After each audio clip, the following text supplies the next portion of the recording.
సిద్ధాంతాలు పాటించిన అన్న అయితే ఇప్పుడు మన సీతాదేవి గురించి మాట్లాడినప్పుడు మన ద్రౌపది గురించి మాట్లాడినప్పుడు మన గరకపాటి నరసింహరావు గురించి మాట్లాడినప్పుడు నీ తాజీ నీచంగా అంగాలు గోసేస్తానని చెప్పినప్పుడు ఇప్పుడు మాట్లాడితే ఆడిపోతాడు.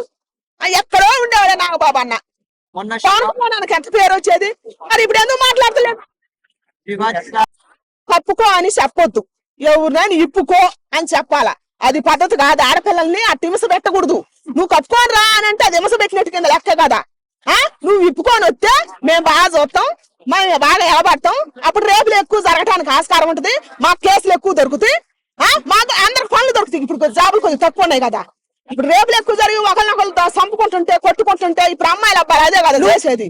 వాళ్ళ పనులు ఎక్కువ దొరుకుతాయి, వాళ్ళు ఎట్లా బతుకుతారు? అందుకని ఇద్దరు ధర్మం నువ్వు మాట్లాడకూడదాయా శివాజీ గారు.